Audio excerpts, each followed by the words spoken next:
The massive holographic display flickered to life in the center of Earth's Global Defense Council chamber, casting an eerie blue glow across the faces of humanity's most important leaders.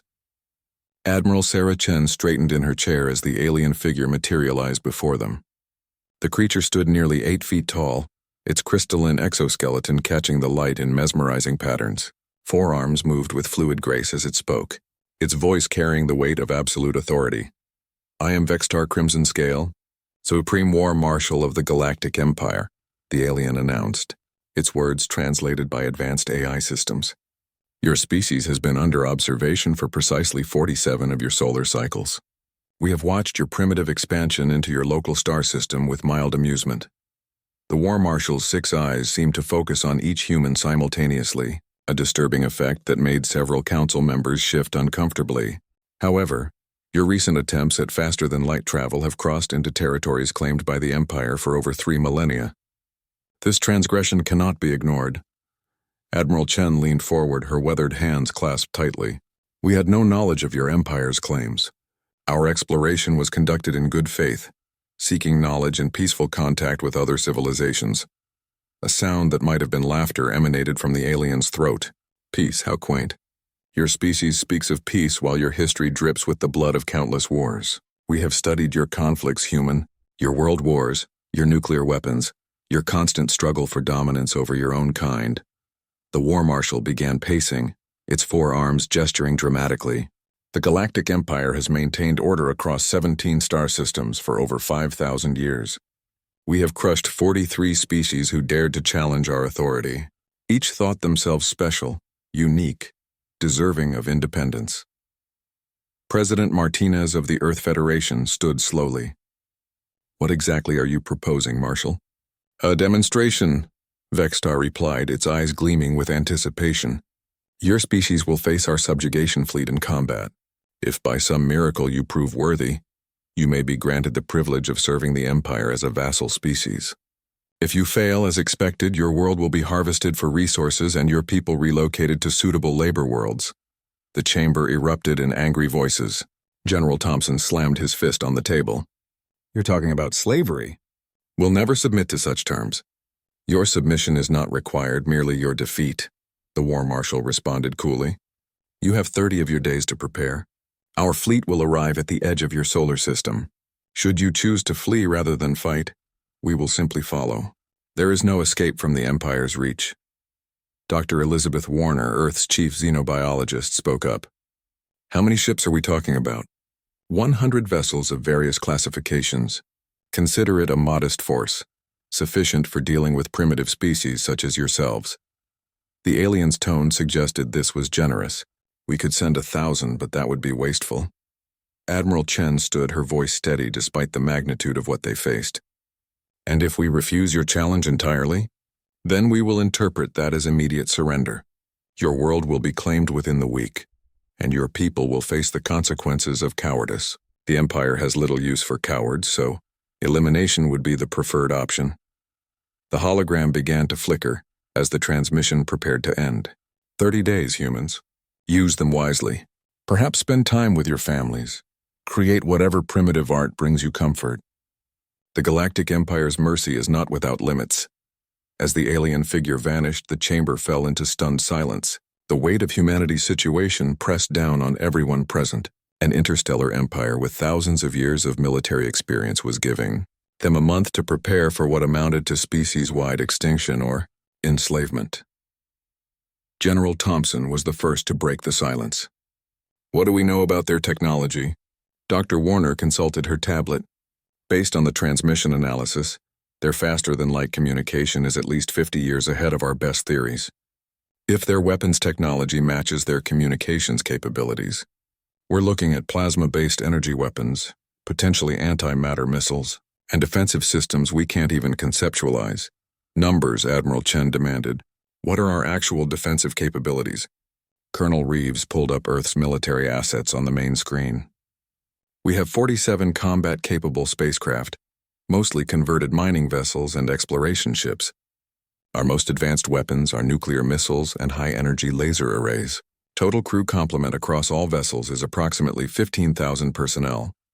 Against 100 alien warships with unknown capabilities, President Martinez said grimly. Those odds are catastrophic. Dr. Warner leaned forward. There might be something they don't know about us. Their arrogance could be our advantage. They've studied our history, but they're seeing us through the lens of a species that's never faced existential threat from space. Meaning what exactly? General Thompson asked. Meaning they've seen our wars against each other, but they've never seen what humans do when faced with complete extinction. They don't understand the difference between fighting for territory or resources and fighting for survival as a species. Admiral Chen nodded slowly. Human ingenuity under pressure. It's gotten us through ice ages, plagues, and world wars.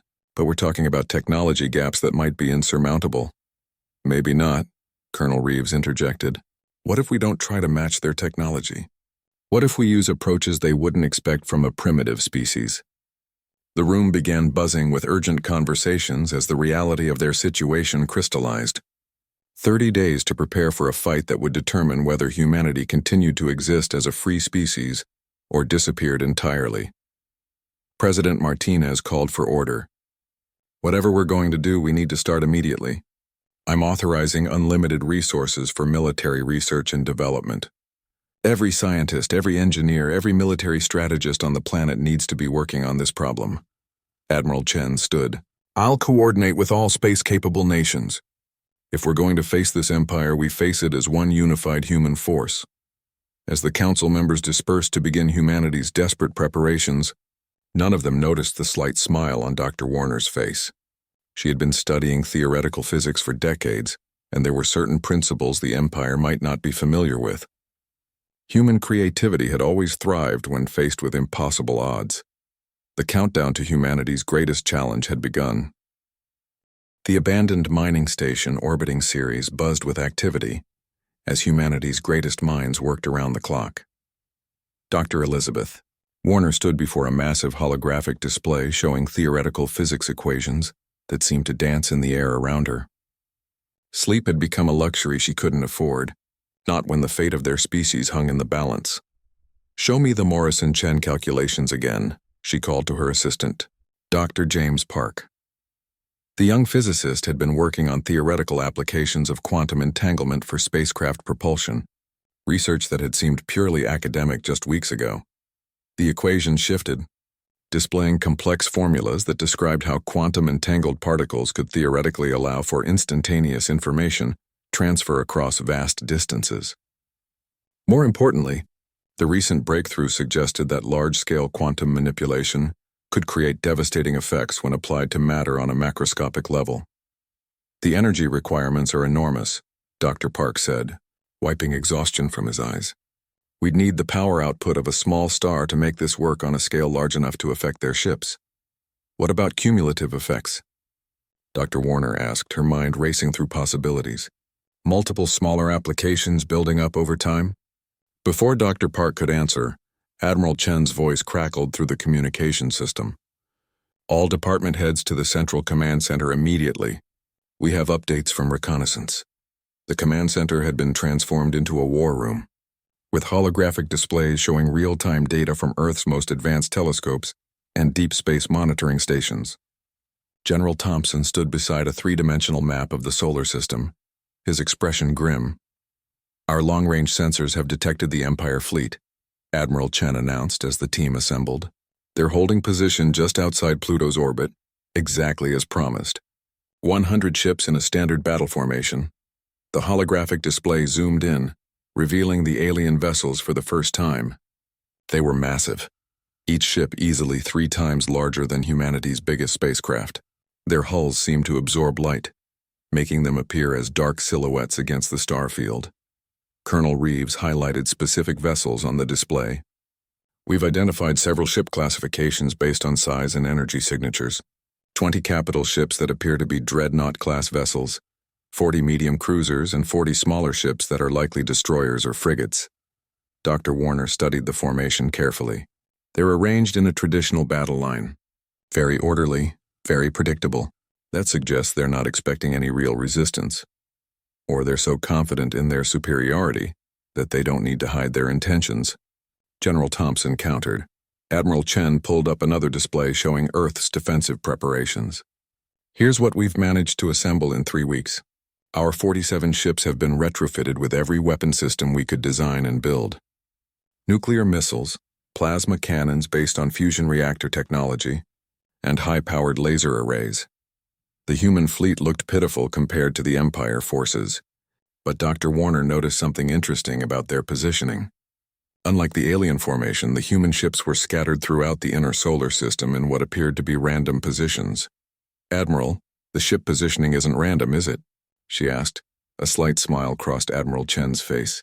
"Dr. Warner, would you like to explain your theory to the group?" Dr. Warner stepped forward, her excitement building despite the desperate circumstances. "For the past 3 weeks, we've been working on something the Empire won't expect. They've studied our military history, our conventional warfare, but they've never seen humans apply scientific principles to combat on this scale." She gestured to the scattered ship positions. "Each of our vessels has been equipped with experimental quantum manipulation devices. Individually, they can't do much damage. But if we can coordinate their effects across multiple points in space," Dr. Park picked up the explanation, "we can create quantum cascade failures in their ship systems. Their technology might be more advanced, but physics is universal. Quantum mechanics works the same way everywhere in the universe." General Thompson looked skeptical. "You're talking about untested theoretical physics. What if it doesn't work? Then we die fighting instead of surrendering," Admiral Chen said bluntly. But Dr. Warner's team has had some promising results in small-scale tests. The command center's main screen shifted to show footage from a recent experiment. A decommissioned satellite exploded in complete silence, its molecular structure simply coming apart at the quantum level. "The beautiful part," Dr. Warner explained, "is that this kind of attack doesn't require penetrating their shields or armor. We're affecting the fundamental forces that hold their ship materials together." Colonel Reeves leaned forward. "How close do our ships need to be to make this work?" "That's the challenging part," Dr. Park admitted. "The effective range is only about 10,000 kilometers. Our ships will need to get very close to the Empire fleet." The room fell quiet as everyone absorbed the implications. Their ships would need to penetrate deep into the alien formation, essentially conducting suicide missions to deliver the quantum weapons. President Martinez's voice came through the communication system from Earth. "Admiral, I'm receiving reports that the Empire ships have begun moving. They're entering the solar system." The holographic display updated to show the alien fleet advancing in perfect formation toward the inner planets. Their movement was steady, methodical, almost ceremonial in its precision. "Time until they reach Earth?" Admiral Chen asked. "At current speed, approximately 18 hours," came the response from the tracking station. Dr. Warner felt her heart racing. 18 hours to implement a plan based on theoretical physics that had never been tested on anything larger than a satellite. 18 hours before humanity faced an empire that had conquered dozens of civilizations. "There's something else," she said quietly. "The quantum cascade effect might be scalable. If we can hit enough of their ships simultaneously, the quantum entanglement between the affected materials could spread the effect to other nearby vessels." Admiral Chen turned to her. "You're talking about a chain reaction?" "Exactly. If we coordinate our attack perfectly, we might be able to take out more ships than we have weapons for." General Thompson shook his head. "That's a lot of ifs and mights to bet humanity's survival on." "Sir, with respect, we're already betting everything," Colonel Reeves pointed out. "At least this gives us a chance." The command center burst into activity as final preparations began. Ship captains received their targeting coordinates. Weapon systems underwent final calibrations, and communication protocols were established for the coordinated attack. Admiral Chen stood before the main display, watching as humanity's small fleet moved into position. Each ship represented thousands of crew members who had volunteered for what was essentially a suicide mission. They understood the odds, but they also understood what was at stake. "Admiral," Dr. Warner said softly, approaching her, "there's something you should know about the quantum weapons. Once we activate them, there's no way to shut down the cascade effect if it spreads beyond the intended targets." Admiral Chen looked at her steadily. "Are you saying we could accidentally destroy ourselves in the process?" "It's possible. The quantum entanglement effects could theoretically affect any matter within a certain radius. We've tried to calculate safe distances, but there are too many variables." For a moment, Admiral Chen was silent. Then she nodded grimly. "Better to die fighting than live as slaves." Give the order to all ships. Begin final approach to target positions. As humanity's fleet moved toward their destiny, the Empire ships continued their inexorable advance, completely unaware that they were about to face something entirely outside their experience of warfare. War Marshal Vextar Crimson Scale stood on the bridge of his flagship, the Eternal Dominion, observing the primitive solar system spread before them. The bridge was a masterpiece of Empire engineering, with crystalline control surfaces that responded to thought and holographic displays showing tactical information in stunning detail. His forearms moved gracefully as he reviewed the deployment of his subjugation fleet. "Status report," he commanded, his voice carrying the authority of someone who had conquered entire worlds. Fleet Commander Zethak approached, his own crystalline exoskeleton bearing the scars of numerous campaigns. "All ships in position, War Marshal. The human vessels have been detected and catalogued. 47 primitive craft, mostly converted civilian ships with crude weapon attachments." Vextar's 6 eyes focused on the tactical display showing the scattered human fleet. Their positioning seemed almost random, with no apparent strategic formation. It was exactly what he had expected from a species that had never faced interstellar warfare. "Their largest vessel appears to be approximately 800 meters in length," Zethak continued. "Our smallest destroyer is twice that size. Energy readings suggest they're using fusion-based power systems and primitive chemical propulsion." Fusion. Vextar made the sound that passed for amusement among his species. "We abandoned fusion power 3 millennia ago when we mastered zero-point energy extraction. What are their weapon capabilities?" Another officer, Navigation Prime Kethvar, consulted her displays. "Nuclear missiles, plasma cannons that appear to be modified fusion reactors, and high-energy laser arrays. Nothing that should penetrate our defensive shields." Vextar turned his attention to the third planet, a blue-green world teeming with life. Through the ship's sensors, he could detect the billions of humans scurrying about on the surface, probably in panic at the sight of his fleet. It was always the same with primitive species. They fought with courage born of ignorance until they truly understood the futility of resistance. "Have they attempted any communication?" he asked.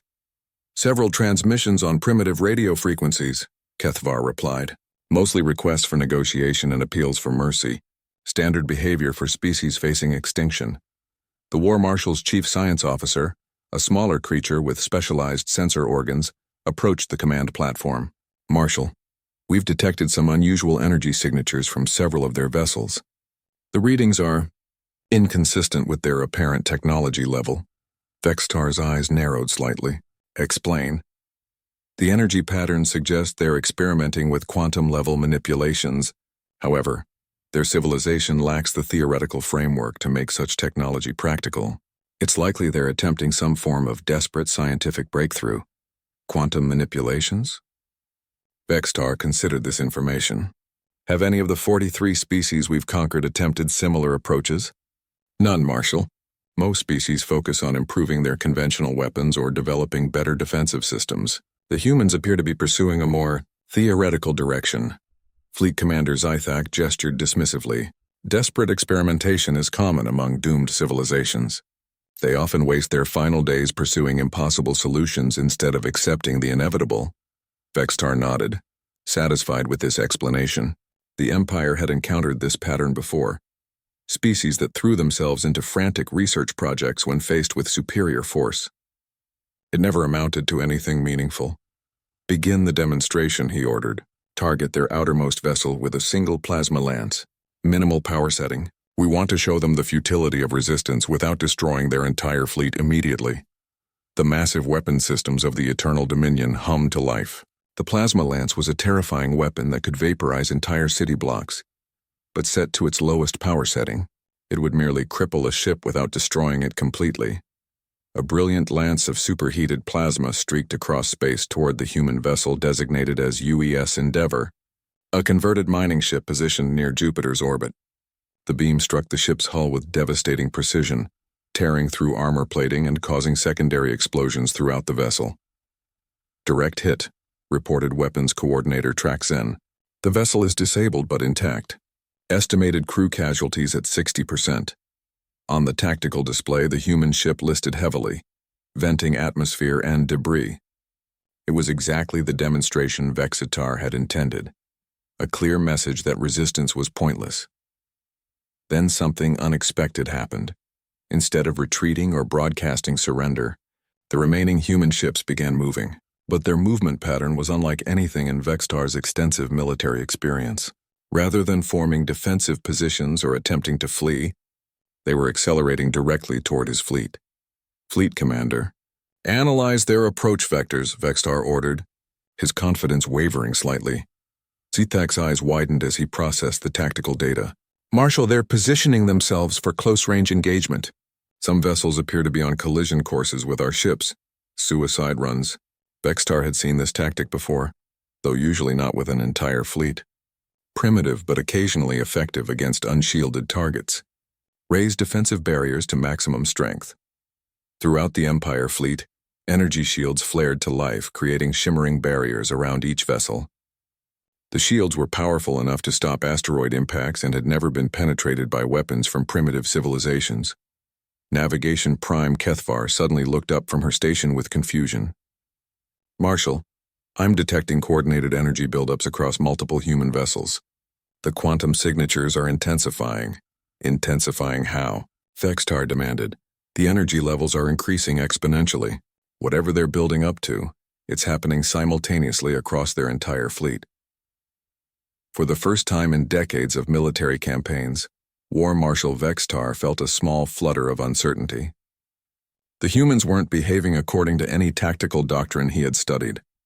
Their approach was simultaneously suicidal and coordinated, suggesting a level of strategic planning that seemed inconsistent with their primitive technology. Science officer, is there any possibility their quantum experiments pose a genuine threat to our vessels? The science officer consulted multiple data streams before responding. Marshal, our theoretical models suggest that quantum-level attacks could potentially affect matter regardless of conventional defensive measures. However, no species has ever successfully weaponized quantum mechanics on a scale large enough to affect starships. But it's theoretically possible? Theoretically, yes. But the energy requirements would be enormous, and the precision needed for coordinated effects across multiple targets would require computational capabilities far beyond what these humans possess. Vextar studied the approaching human fleet with growing unease. Something about their behavior suggested they knew something he didn't. The way they moved with such determination toward certain death, the synchronized energy buildups, the complete lack of any attempt at negotiation or surrender. Time until the closest human vessels reach weapons range? He asked. Approximately 47 minutes at current velocity, Zethak replied. Marshal, the science officer spoke up again. There's something else. The quantum energy patterns we're detecting aren't random. They appear to be following a specific mathematical progression, as if they're building toward a predetermined effect. Vextar's forearms tensed. In 3 millennia of Empire expansion, no primitive species had ever surprised him with their tactics. They fought with conventional weapons, relied on brute force or desperate courage, and ultimately succumbed to superior technology and experience. But these humans were doing something different. They were approaching his overwhelming fleet with what appeared to be complete confidence despite having just witnessed the destruction of one of their ships. Either they were the most suicidally brave species he had ever encountered, or they possessed knowledge that his reconnaissance had failed to detect. Prepare the fleet for full combat engagement, he ordered. I want all weapon systems at maximum readiness. If the humans want to die gloriously, we'll accommodate them. As his fleet prepared for battle, Vextar couldn't shake the feeling that he was missing something crucial about humanity's strategy. In less than an hour, he would discover just how dangerous human ingenuity could be when an entire species faced extinction. The countdown to humanity's desperate gamble continued, and neither side fully understood what was about to unfold in the space between worlds. Captain Maria Santos gripped the command chair of the UES Defiance as her ship raced toward the massive alien fleet. Around her, the bridge crew worked, with the focused intensity of people who knew they were probably going to die, but were determined to make their deaths count for something. Quantum resonance at 73% and climbing, reported Lieutenant Commander Chen from the science station. All fleet vessels reporting synchronization within acceptable parameters. Through the main view screen, Captain Santos could see the Empire ships growing larger by the minute. The alien vessels were intimidating beyond anything humanity had ever built, their dark hulls bristling with weapons that could probably vaporize her ship with a single shot. But her crew had volunteered for this mission knowing the odds. "Distance to optimal firing range?" she asked. 8 minutes and 43 seconds at current velocity, Navigation Officer Rodriguez replied. "Empire ships are maintaining formation. They don't seem concerned about our approach." Dr. Elizabeth Warner's voice crackled through the communication system from the research vessel UES Archimedes. "All ships, this is Control. Quantum entanglement matrices are stabilizing across the fleet. Remember, timing is everything. We get one shot at this." Captain Santos activated the fleet-wide channel. "All vessels, this is Santos. You've all heard the briefings. Each of our ships carries a piece of the puzzle. Individually, our quantum weapons can damage a single target. Together, if we coordinate perfectly, we can create a cascade effect that should propagate throughout their entire fleet." The response came from Captain Torres of the UES Courage. "Understood, Captain. My crew is ready. We've calculated our approach to put us within 5,000 kilometers of their lead dreadnought." Similar confirmations came from across the human fleet, 46 ships, each carrying experimental weapons that had never been tested in real combat, crewed by volunteers who understood they probably wouldn't survive the next hour. On the bridge of the Eternal Dominion, War Marshal Vextar watched the approaching human vessels with growing frustration. Their formation made no tactical sense according to any military doctrine he had studied. They were spacing themselves throughout his fleet's formation in a pattern that would expose them to crossfire from multiple Empire ships. "Analysis complete," reported Fleet Commander Zethak. "The humans appear to be targeting our capital ships directly. Each of their vessels is on an intercept course with one of our major warships. Are they planning to ram us?" Vextar asked incredulously. "Unknown, Marshal. Their approach vectors suggest they're planning to engage at close range, but they're not quite on collision courses." Science Officer Quintal looked up from her station with alarm. "Marshal, the quantum energy signatures are reaching critical levels. Whatever they're planning to do, it's happening very soon." Vextar studied the tactical display more carefully. The human ships were now less than 5 minutes from weapons range, and their quantum energy buildups were creating interference patterns across his sensors. It was almost as if they were deliberately trying to create some kind of coordinated effect. "Fleet Commander, are our shields capable of withstanding quantum-level attacks?" Scythak consulted his tactical database. "Our shields are designed to deflect energy weapons and physical projectiles. Quantum-level attacks would theoretically bypass conventional defensive systems by affecting matter at the subatomic level." "Theoretically," Vextar repeated grimly. "Order all ships to target the approaching humans. I want them destroyed before they reach weapons range." Across the Empire fleet, massive weapons arrays turned toward the advancing human ships. Plasma lances, antimatter torpedoes, and particle beam weapons prepared to unleash devastating fire. But the humans had anticipated this response. Incoming fire. Lieutenant Commander Chen reported as the first wave of Empire weapons streaked toward the human fleet. Captain Santos watched as the UES Valiant, a converted cargo hauler, disappeared in a brilliant flash of superheated plasma. The ship and its crew of 200 simply ceased to exist, vaporized by weapons that were beyond human understanding. "Valiant is gone," she reported grimly. "All ships begin evasive maneuvers. We need to get within range before they destroy us all." The human ships scattered, using their smaller size and maneuverability to dodge the massive Empire weapons. They had studied the alien firing patterns during the demonstration attack and designed their approach to exploit the brief gaps between weapons cycles. 3 more human ships died in the next 2 minutes, their crews vaporized by weapons that turned matter into pure energy. But the surviving vessels continued their desperate charge toward the alien fleet. 4 minutes to optimal range, Rodriguez called out as the Defiance rolled to avoid a particle beam that would have cut the ship in half. Dr. Warner's voice came through the communication system again. "All ships quantum matrices at 91%. Begin preliminary target acquisition. Remember, we need simultaneous activation across all remaining vessels." Captain Santos looked around her bridge at the faces of her crew. They were young mostly, volunteers from the Earth Defense Force who had joined this mission knowing it was a one-way trip. They worked their stations with the calm professionalism of people who had made peace with their fate. "Target acquired," Weapons Officer Park reported. the big one in the center of their formation. Quantum disruptor locked on. Through the view screen, Captain Santos could see their target, the Eternal Dominion, a massive vessel that dwarfed anything humanity had ever built. The ship's dark hull seemed to absorb light, making it appear like a hole in space itself. 2 minutes to range, Rodriguez announced. The UES Prometheus exploded to their starboard as an antimatter torpedo found its target. The blast was so intense it temporarily overloaded the Defiance's sensors, leaving white spots dancing across the view screen. Prometheus down, Captain Santos reported. All remaining ships, final approach. Whatever we're going to do, we do it now. Dr. Warner's voice crackled through the static. Quantum entanglement at maximum resonance.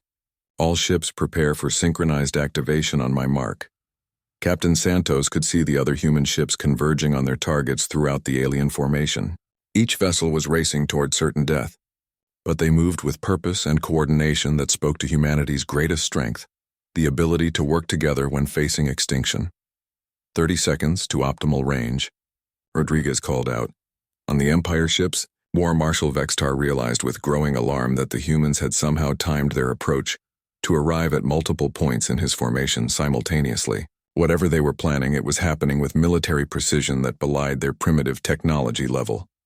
All weapons, concentrate fire on the approaching vessels, he ordered. Do not let them reach close range. But it was too late. The human ships had used their casualties as cover, sacrificing vessels to get the survivors within striking distance. As plasma lances and particle beams lit up space around them, the remaining human vessels activated their quantum weapons. Mark! Dr. Warner's voice cut through the chaos. Across the human fleet, quantum disruptors activated simultaneously. The weapons didn't fire energy beams or launch missiles. Instead, they reached out across space with invisible fingers of manipulated quantum fields, touching the molecular structure of the Empire ships and beginning to unravel the forces that held matter together. At first, nothing seemed to happen.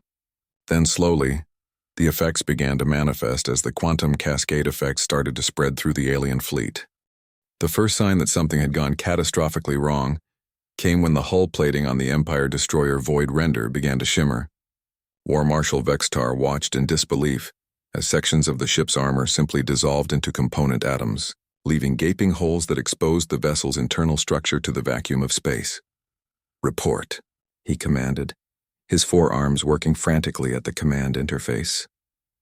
Science Officer Quintal's voice was filled with panic as she read her instruments. Marshal, the quantum disruption is spreading. The humans have somehow initiated a molecular cascade failure that's propagating through the fleet via quantum entanglement.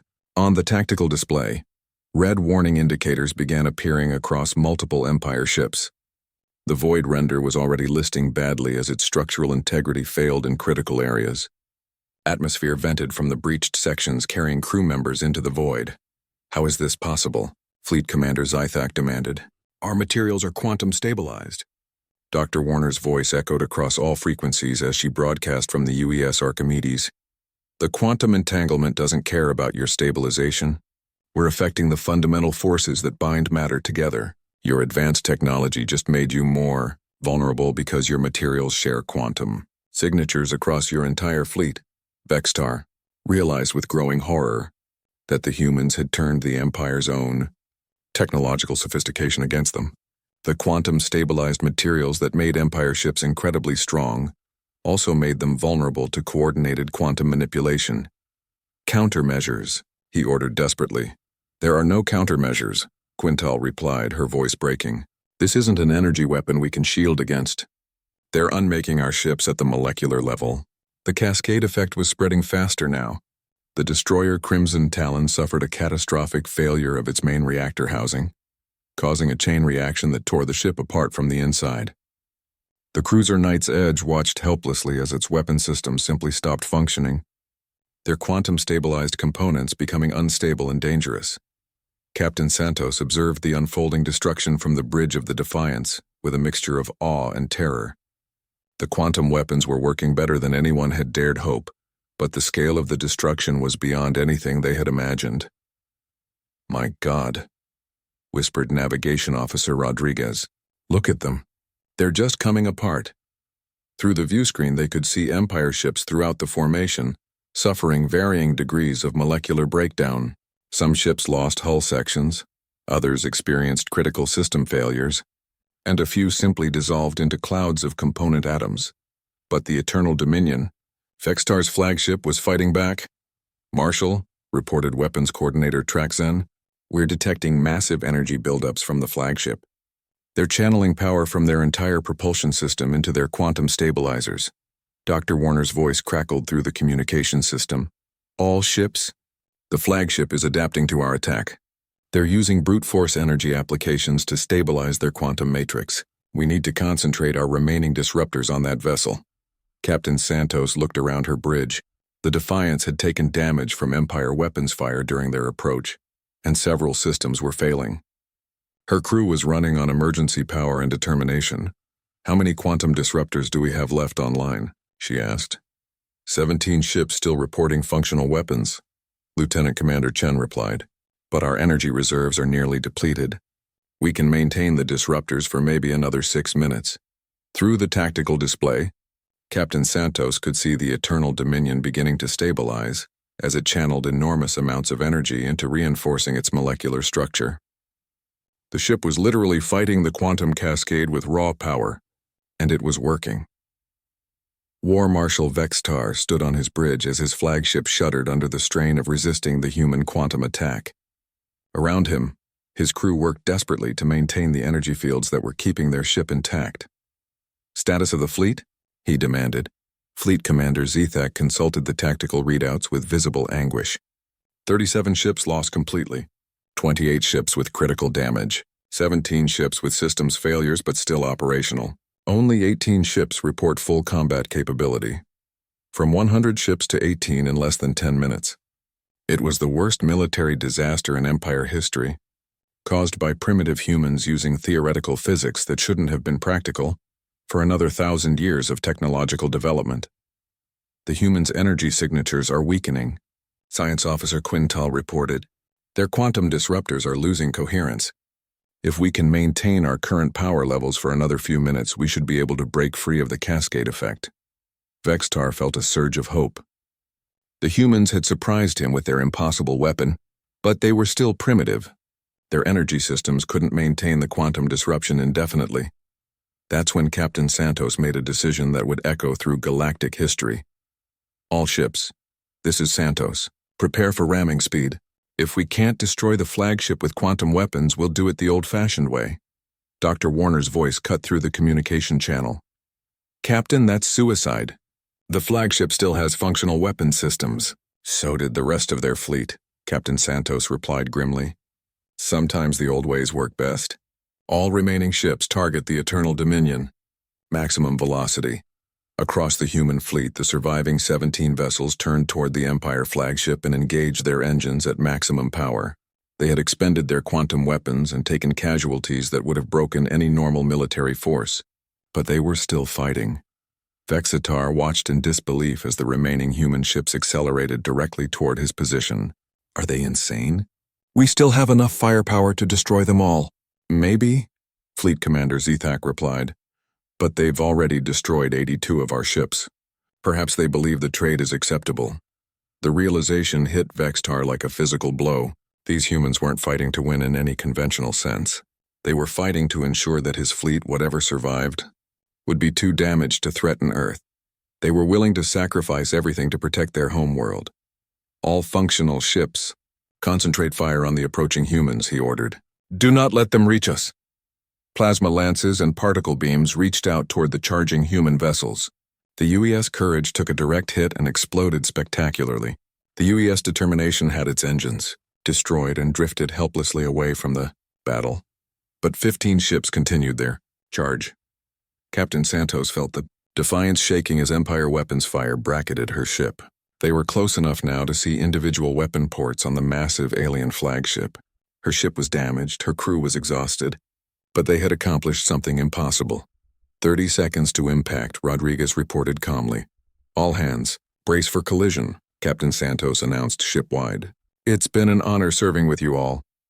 But just before the human ships reached the Eternal Dominion, something unexpected happened. The quantum cascade effect, which had been weakening as the human disruptors lost power, suddenly surged back to life with renewed intensity. Dr. Warner's triumphant voice echoed across space. The ramming approach created the resonance we needed. The close proximity is amplifying the quantum entanglement effect. The Eternal Dominion, which had been successfully resisting the quantum attack through brute force energy application, suddenly found itself overwhelmed by the amplified cascade effect. Its hull began to buckle and dissolve as the molecular bonds holding the ship together finally succumbed to the quantum disruption.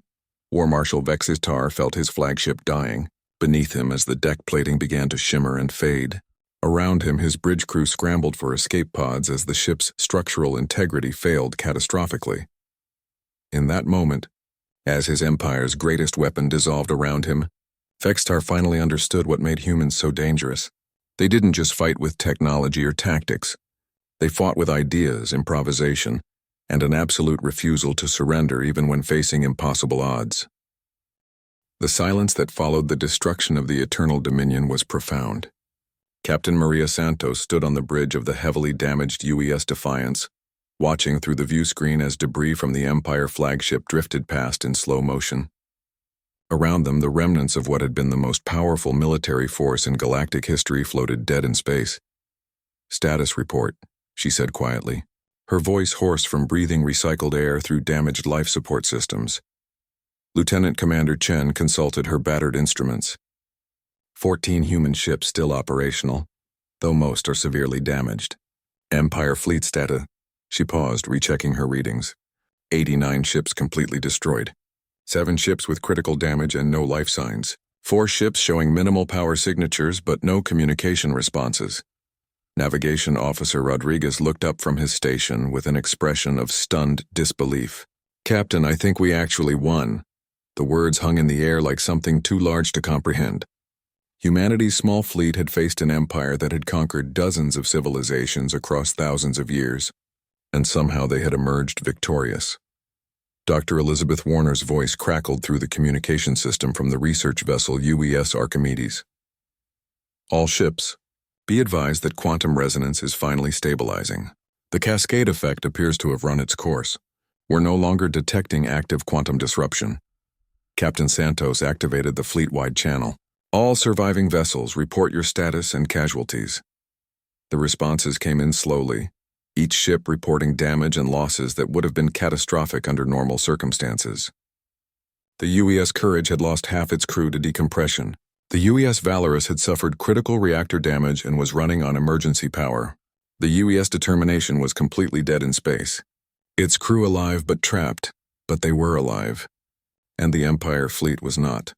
On one of the few surviving Empire vessels, the damaged cruiser Stellar Wrath, War Marshal Vextar Crimsonscale sat in an emergency shelter as his remaining crew worked to restore basic life support.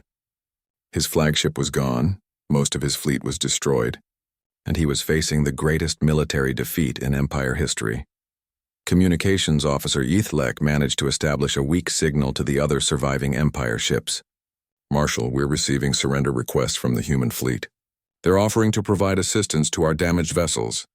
Vextar's 6 eyes narrowed in confusion. "Surrender requests? They're offering to help us?" "Yes, Marshal. They're transmitting medical aid frequencies and asking if we need rescue assistance for our survivors." This was completely outside Vextar's experience. In 3 millennia of conquest, no species had ever offered aid to Empire forces after defeating them. The victors typically either enslaved the survivors or executed them to prevent future retaliation. Dr. Warner's voice came through the communication channels, speaking in the Empire's primary language with mechanical precision. "Empire vessels. This is Dr. Elizabeth Warner of the Human Defense Force. We detect life signs on several of your ships. Do you require medical assistance or evacuation support?" Vextar activated his ship's communication system with one of his functional arms. "This is War Marshal Vextar of the Galactic Empire. Why are you offering assistance to your defeated enemies?" There was a pause before Dr. Warner responded. "Because that's what civilized beings do, Marshal. We didn't want this fight, but we won't let people die needlessly now that it's over." The concept was so alien to Empire thinking that Vextar needed several moments to process it. In Empire culture, the defeated existed solely at the mercy of the victors. Aid was never offered, only demanded. Captain Santos broke into the communication channel. "Marshal, we need to discuss terms. Your empire challenged us to combat, and we've answered that challenge. What happens next depends on choices your leadership makes." Vextar's remaining pride warred with the reality of his situation. His fleet was destroyed, his crew was dying, and these primitive humans were offering to help keep them alive. "What are your terms for surrender?" "We don't want your surrender," Captain Santos replied, surprising him again. "We want your empire to leave our solar system and never return. In exchange, we'll provide medical aid to your survivors and safe passage back to your territory. You're not demanding tribute? Territorial concessions? Vassal status?" Dr. Warner's voice carried a note of tired sadness. "Marshal, we never wanted to fight you in the first place. We just wanted to be left alone to develop in peace. Take your survivors home and tell your empire that humanity is not interested in conquest or domination. We simply want to exist without interference." On Earth, President Martinez stood in the Global Defense Council chamber, watching the real-time communication feeds from the battle site. The impossible had happened. Humanity had not only survived the Empire's challenge, but had decisively defeated a force that was supposed to be invincible. Admiral Chen approached him with a preliminary casualty report. "Final numbers are still coming in, but we lost 33 ships and approximately 8,000 crew members. Empire losses are estimated at over 2 million personnel. The magnitude of the destruction was staggering. In less than 2 hours, humanity had inflicted casualties on the Galactic Empire that exceeded anything in the Empire's recorded military history. What are the implications?" President Martinez asked. Dr. Warner, participating via communication link from the battle site, provided the analysis. "Mr. President, we've fundamentally changed the balance of power in this region of the galaxy. The Empire built their expansion on the assumption that primitive species couldn't threaten their technological superiority. We've proven that assumption wrong." General Thompson leaned forward. "Are we looking at retaliation? A larger invasion force?" "Unknown," Dr. Warner replied. "But I suspect the Empire leadership will need to completely reconsider their expansion strategies. We've demonstrated that human ingenuity can overcome technological disadvantages through unconventional approaches." In the weeks that followed, as rescue operations continued and the surviving Empire personnel were treated and eventually repatriated, the full scope of humanity's victory became clear. Word of the battle spread throughout the galaxy via Empire communication networks, reaching dozens of species that had lived under Empire dominance for centuries. War Marshal Vextar, recovering from his injuries aboard a human medical ship, found himself studying the species that had defeated him. The humans treated their former enemies with the same care they gave their own wounded. They shared food, provided medical attention, and even offered entertainment during the long journey back to Empire space. "Why?" he asked Dr. Warner during one of her medical visits. "Why treat us with such consideration after we threatened to destroy your world?" Dr. Warner sat beside his recovery bed looking tired but peaceful. "Because that's who we are, Marshal. We fight when we have to, but we don't fight out of hatred or desire for revenge. We fight to protect what we love." As Vextar's ship approached Empire space, he composed his report to the High Council with growing uncertainty about his own civilization's future. The humans had demonstrated something the Empire had never encountered: the ability to combine devastating military capability with mercy toward defeated enemies. The Galactic Empire's age of unchallenged expansion was over. Humanity had answered their challenge with devastating firepower, but more importantly, they had demonstrated a different way of existing in the galaxy. Other species would hear of this victory and begin to question whether the Empire's dominance was truly inevitable. In the depths of space, the debris field that had once been the Empire's subjugation fleet served as a monument to human determination and ingenuity. But it also marked the beginning of a new era in galactic civilization, one where technology alone would no longer determine the fate of species. Humanity had earned its place among the stars not through conquest, but through the courage to defend its values against impossible odds. The galaxy would never be the same.